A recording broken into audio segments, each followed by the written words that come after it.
Halo semua, selamat datang di saluran naskah tengah malam. Di saluran ini, kita akan mendengarkan sebuah cerita dari beberapa sumber yang beredar. Pada kesempatan malam ini, saya akan membawakan sebuah cerita dengan judul Suara Gamelan Saat Mendaki Gunung, yang dituliskan oleh Ana 1812. Untuk itu, jangan lupa menutup pintu, matikan lampu, dan tarik selimutmu. Segala perlengkapan mendaki telah disiapkan. Kami memilih lewat jalur Bambangan, Desa Kutabawah, Purbalingga. Menurut cerita salah satu teman yang sudah pernah melakukan puncak Surono, nama puncak Gunung Slamet, jalur ini adalah jalur paling cepat untuk sampai ke sana. Aku yang baru pertama kali mendaki Gunung Slamet pun dinasihati hal-hal yang dilarang pada saat naik nanti. Salah satunya adalah jika mendengar suara gamelan, tidak usah dibahas. Terdengar aneh sih memang, mana ada gamelan di tengah hutan. Tapi kami tetap mengiyakan. Setelah menempuh perjalanan kurang lebih 4 jam, aku, Wiwit, dan Tias tiba di base camp Bambangan. Kami numpang sholat dan istirahat sebentar. Setelah itu melanjutkan perjalanan, mumpung hari masih terang.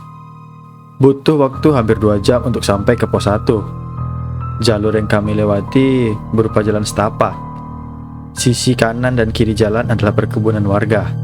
Pemandangan hijau yang terpampang menyejukkan mata. Kicauan burung-burung, entah burung apa, menjadi teman perjalanan kami. Hembusan angin membelai wajah.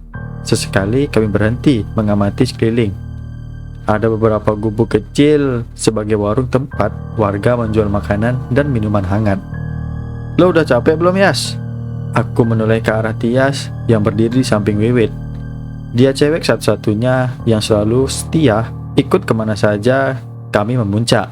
Sahabat sejak SMP yang berpenampilan tomboy. Alah ngece.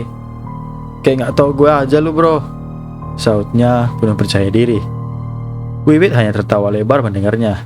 Ntar keburu gelap sampai pos 4. Pos yang katanya menyimpan sejuta cerita. Miss. Spontan ku kebab mulut Wiwit. Ngomong direm dikit, jangan sembarangan. Kalau kejadian, hayo lo. Lirikku di kuping telinga dia yang tertutup penutup kepala. Lalu kelepas bekapan di mulutnya. Wiwit mengatur napas, mengap-mengap berapa kali. Bodoh amat, dia memang suka kelepasan. Di tempat seperti ini sudah selayaknya jaga ucapan. Walau yang dia katakan mungkin suatu kenyataan. Setelah menenggak beberapa cangkir air mineral, kami menyeret langkah kembali, menyusuri setapak demi setapak yang sudah tidak mulus lagi. 1,5 jam terlewati dengan aman hingga kami tiba di pos 2. Di sini pepohonan sudah mulai rimbun dengan pohon pinus mendominasi. Jaket tebal yang kupakai cukup membantu melindungi tubuh dari dinginnya udara yang boleh menusuk. Kami terus melangkah. Jalan bebatuan yang lumayan licin membuat ekstra hati-hati kalau tidak mau tergelincir. Langit sore masih menyajikan keindahannya. Suara daun-daun yang bergesekan tertiup angin menambah suasana sedikit mencekam. Ketika tiba di tanah agak lapang, kami berhenti memakan bekal dan melakukan kewajiban sebagai orang muslim. Setelah dirasa cukup, kami melanjutkan perjalanan. 1 jam telah terlewati. Kami telah tiba di pos 3 yang merupakan percabangan jalur via Pemalang. Di sini hutannya cukup luas dengan medan tanah. Jalan yang berkelok-kelok dan mulai menanjak membuat napas sedikit terengah. Berhenti bentar dong, gua haus nih. Wiwit yang berada paling belakang berteriak, "Yas, istirahat dulu deh," suruhku pada gadis berkerudung biru di depan sana. "Oke," sahutnya, lalu segera duduk di bawah pohon yang cukup besar. Aku mendekat disusul Wiwit dengan napas terengah. Kami berbincang sambil menikmati kopi panas yang disimpan dalam termos kecil. Beberapa makanan ringan pun telah berpindah ke perut. Langit sudah hampir gelap. Ketika akan meneguk kembali cairan hitam itu, ekor mataku menangkap sekelebat bayangan dari sisi kiri. "Guys, jalan lagi yuk. Udah cukup kan minumnya?" Aku membereskan peralatan minum dan menyimpannya kembali. Lalu segera bangkit, menepuk beberapa kali celana bagian belakang. Ayolah, kita harus cepat nih. Entar keburu gelap nyampe di pos 4. Tias menimpali. Wiwit yang sedang berdiri memindai sekeliling pun menyahut. Kalau nyampe sana udah keburu gelap gimana? Lanjut apa masang tenda nih? Gua ada firasat gak enak guys. Lihat aja ntar deh. Kalau menurut nasihat kakak senior di base camp tadi, baiknya lanjut aja, cetusku, mengingat pos itu terkenal akan kemistisannya. Dan bayangan yang kulihat tadi mungkin hanya halusinasiku saja. Kami bergegas meninggalkan pohon besar tempat berteduh tadi. Medan kian berat dirasa, tapi kaki harus terus melangkah. Kurasakan seperti ada yang memperhatikan. Mempercepat langkah walau agak kepayahan.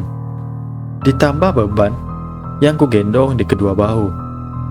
Dari jarak kurang lebih dari 300 meter, papan plang pos 4 sudah terlihat di depan sana. Langit telah gelap ketika kami tiba di pos 4 ini. Pos Samaratu, yang artinya hantu yang samar. Pos yang konon adalah gerbang menuju alam gaib. Memang ada 2 pohon besar bersisian yang sekaligus layaknya pintu gerbang. Pohon-pohon besar dengan akar menggantung langsung menyambut pandangan begitu kami masuk, menambah suasana makin menyeramkan. Menurut cerita, banyak pendaki yang diganggu di sini. Au! Suara Tias mengagetkanku yang telah mengamati sekeliling. Kulihat tubuhnya ambruk. Loh, kenapa Yas? Aku dan Wiwit segera mendekat, lalu membantu Tias berdiri. Seperti ada yang menendang kaki gua, bro. Jawabannya seraya berusaha berdiri. Jalannya terpincang-pincang. Ah, perasaan lu aja kali, Wiwit menyahut. Beneran, masa gua bohong? Seru Tias sambil meringis menahan sakit. Bayangan itu berkelebat lagi. Firasatku tidak enak. Mau melanjutkan perjalanan, tapi ragu melihat kondisi Tias. Samar-samar telingaku menangkap suara gamelan. Kadang dekat, lalu menjauh lagi. Lu dengar gak guys? Kayak ada suara gamelan. Kok aneh ya? Di tengah hutan begini loh. Wiwit bersuara yang langsung kuberi syarat meletakkan telunjuk bibir supaya diam. Dia lupa atau bagaimana, padahal sudah diingatkan akan hal itu sebelum naik. Aku menoleh ke arah Tias. Ada kegelisahan terpencar dari wajahnya yang tersorot headlamp yang kupakai. Kutepuk pelan bahunya sebagai isyarat bahwa semua akan baik-baik saja. Tiba-tiba dari arah depan ada bayangan hitam tinggi besar mendekat. Spontan kutarik lengan Wiwit dan Tias untuk menjauh. Tias terpincang-pincang karena kakinya belum pulih benar. Kami harus berlari, menerobos semak belukar, menembus pekat malam. Suara burung hantu menyapu gendang telinga membuat bulu kuduk berdiri. Beberapa kali kakiku tersangkut sesuatu entah apa. Tubuh limbung hingga pegangan tanganku terlepas. Gas, Bagas, lo di mana? Itu suara Tias. Aku bisa mendengarnya, tapi tak kulihat kelip dari headlamp yang dia pakai. Gua di sini, Yas. Tias. Suaraku menggema di antara bunyi binatang malam di hutan yang menyeramkan ini. Bagas, Tias masih memanggil. Namun dia di mana? Shit, ada apa dengan mataku? Aku masih mengucek mata berkali-kali ketika tiba-tiba sebuah tangan dingin menepuk bahuku. Seraut wajah rusak berlumuran darah yang sebagian tertutup rambut tepat berada di hadapan manakala aku menoleh. Tubuhku mendadak kaku, ingin berteriak tapi tak ada suara yang keluar. Merapalkan doa-doa dalam hati. Hanya itu yang mampu kuucapkan. Detik berlalu, kupejamkan mata, memasrahkan segalanya pada Tuhan. Namun tiba-tiba ada tangan yang menyeretku. Syukurlah, akhirnya gue bisa nemuin lo. Ayo guys, kita harus cepat pergi dari sini. Ku buka mata, sedikit tak percaya dengan apa yang ada di hadapanku. Kurasakan tubuhku juga telah kembali normal. Makhluk yang tadi di depan mata pun telah hilang. Lalu, tanpa babi bu, segera ambil langkah 1000 sebelum makhluk menyeramkan itu kembali menampakkan diri. Wiwit mana, Yas? Tanyaku dengan napas terengah setelah berlari cukup jauh dari tempat tadi. Gua kehilangan jejaknya, gas. Gue udah cari kemana-mana tapi gak ketemu. Waktu lo jatuh tadi, gue masih lihat dia. Selanjutnya gue gak tahu dia kemana. Ada penyesalan saat nada bicaranya. Ya udah, habis ini kita cari bareng-bareng. Lah, terus kaki lu kok bisa buat lari? Emang gak sakit? Aku menoleh ke arah kakinya. Enggak, gas. Waktu gue nyariin lu berdua, gue ketemu sama kakek. Dia yang nyembuhin kaki gue. Dia juga yang bantuin nunjukkan keberadaan lu. Aneh sekali. Lalu, mengapa kakek itu tidak sekalian menunjukkan di mana Wiwit berada? Kami terus berlari, sesekali berhenti mengatur napas.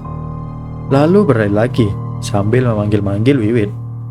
Hingga kami kelelahan. Tidak ada tanda-tanda atau petunjuk keberadaan Wiwit. Kami memutuskan mendirikan tenda demi memulihkan tenaga untuk melanjutkan pencarian besok pagi. Membuat perapian untuk menghangatkan tubuh. Aku berjaga di luar, sesekali mata terpejam karena kantuk yang mendera. Pagi pun menjelang. Kami bergegas melanjutkan pencarian setelah menelan beberapa potong roti dan meneguk air mineral, sisa cuci muka dan gosok gigi. Di tengah perjalanan, kami bertemu beberapa pendaki yang turun. Mereka berbicara bahwa di pos 6 ada sosok mayat laki-laki di bawah pohon besar. Diduga dia adalah pendaki yang tersesat. Ciri-ciri yang mereka sebutkan mirip sekali dengan Wiwit.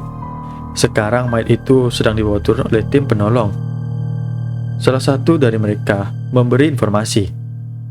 Oke, thank you infonya ya kak. Ayo Yas, kita harus cepat ke sana. Ajakku pada Tias yang masih tertegun. Kami mempercepat langkah ke pos yang dimaksud. Tak peduli dengan tatap heran para pendaki itu, harus kupastikan bahwa mayat yang mereka temukan itu bukanlah Wiwit. Namun, ekspektasiku tidak sesuai kenyataan. Tulang di tubuhku seperti rontok, manakala netraku menatap jaket yang melekat pada mayat di depan sana. Tias, dia tak ubahnya denganku. Kulihat tubuh yang berbalut jaket biru itu gemetar menahan tangis. Segera kuraih bahunya dalam kedekapan. Jenazah itu adalah Wiwit, teman seperjuangan yang beberapa jam yang lalu masih berbagi tawa denganku dan Tias. Masih terngiang segala kekonyolan yang dia perbuat. Juga sifat sedikit keras kepalanya. Sekarang, semua itu tinggal kenangan yang tersimpan abadi dalam memori. Menurut juru kunci Gunung Slamet, bunyi gamelan yang kami dengar kemarin malam adalah sebagai tanda sedang terjadi pernikahan gaib.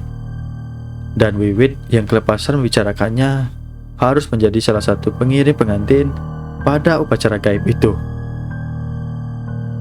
Selamat jalan kawan. Semoga kau tenang di sisinya. Amin. Baiklah, itulah tadi sebuah cerita tentang suara gamelan saat mendaki gunung. Terima kasih telah mendengarkan cerita di Naskah Tengah Malam. Sampai jumpa di episode selanjutnya.